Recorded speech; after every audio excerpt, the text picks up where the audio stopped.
Let's journey back about 2,600 years to an ancient vision given to a prophet living in exile. It's a story that starts with a pretty bizarre command to join two sticks together, but it unfolds into one of the most powerful prophecies of national healing and redemption you'll ever come across. So just imagine this for a second. Your entire nation is shattered. Your people are scattered to the winds. And the divine solution you get isn't some grand battle plan or a clever political treaty. No, it's arts and crafts. What could that possibly mean? Well, let's dive in and find out. All right, so first, we need a little context. We're talking about the prophet Ezekiel. Now, he's living among the exiled Israelites over in Babylon. Their homeland is completely fractured. You see, the great kingdom of David and Solomon had split into two rival nations a long time ago. You had a northern kingdom and a southern kingdom. And now, both have been conquered, their people totally displaced. The sense of loss, of division, it's just absolute. And right into the middle of all this despair comes this command from God. It's physical, it's tangible, and honestly, it's deeply weird. He's told take two separate pieces of wood, write on them, and then physically join them together until they literally become one single stick in your hand. It's like this piece of prophetic street performance, you know? It's designed to make everyone stop and ask, what on earth are you doing? Okay, so this isn't just a random act, of course. It's a living metaphor, a code that needs to be cracked. So let's start by decoding what these two sticks are actually supposed to represent. What's so great about this is how clearly it lays out the deep historical divide. On one side, you have the first stick, for Judah. This represents the southern kingdom, centered around the tribe of Judah and, crucially, the royal line of King David. Then you have the second stick, for Joseph, which also gets called the stick of Ephraim.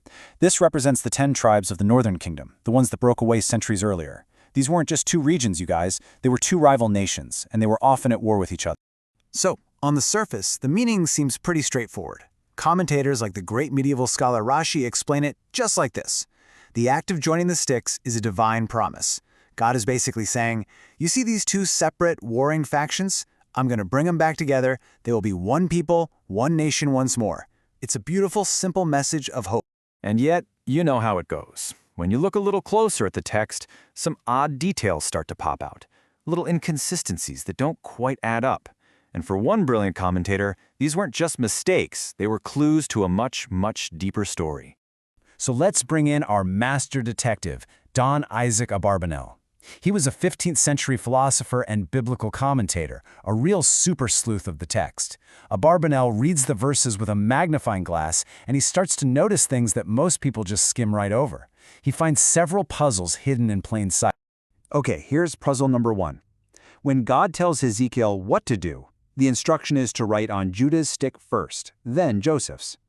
But a moment later, when God explains what it all means, he flips the order. He says, I am going to take the stick of Joseph, and I will place the stick of Judah upon it. So, why the reversal? That feels really deliberate, doesn't it? But wait, there's more. After God explains the whole joining the sticks thing, the prophecy seems to repeat itself. A few verses later, a second explanation kicks off, saying, I am going to take the Israelite people from among the nations, and I will make them a single nation. Why say it twice? It feels totally redundant. Why would you need two separate explanations for one symbolic act? And this is the crucial point. For Abarbanel, this isn't just some sloppy editing. No way. These are intentional clues that actually reveal a detailed prophetic timeline. The prophecy isn't just saying that the kingdoms will unite. It's showing us how it's all going to happen, step by step. So we've got our puzzles on the table. Now let's see how Abarbanel's incredible interpretation solves them, transforming this prophecy from a simple promise into this complex, two-act play of redemption. At the very heart of Abarbanel's solution is this idea, the two-stage redemption. He argues that this grand unification isn't going to happen all at once. Instead, it's going to unfold in two totally distinct phases, and each phase will have its own leader and its own unique purpose. And this is where it all just clicks into place. It's brilliant. The first explanation, the one that puts Joseph first, that's describing stage 1. A leader descended from Joseph, the Messiah ben Joseph, will come first to begin the process of gathering all the scattered tribes. And that explains the order reversal puzzle. Then, the second explanation in the text, that describes stage 2, the establishment of the final eternal kingdom under a descendant of King David. And boom, that solves the puzzle of the double explanation. They aren't redundant, they're sequential. And this verse, right here, man, this captures the climax of that second stage perfectly. It is the ultimate payoff of the entire process. The division, the rivalry, the centuries of being apart, all of it is finally and permanently erased. One land, one nation, one king. So after this whole two-stage process is complete, what does this new, unified reality actually look like? Well, the prophecy wraps up with 4 huge, foundational promises that define this ultimate era of peace. Let's break them down. According to Abarbanel, this final vision isn't just about political unity. No, it's a complete spiritual and national restoration, and it's built on these 4 pillars. First, the 10 lost tribes from that old northern kingdom will finally be found and brought back home. Second, there will be one unified nation under a king from the house of David. Third, the divine presence, what's called the Shekinah, and the gift of prophecy will return to the people. And finally, this whole process will be so miraculous that all the other nations of the world will look on and recognize the unique, sacred relationship between God and Israel. And just like that, we've come full circle. We started with a prophet in exile being told to join 2 sticks together.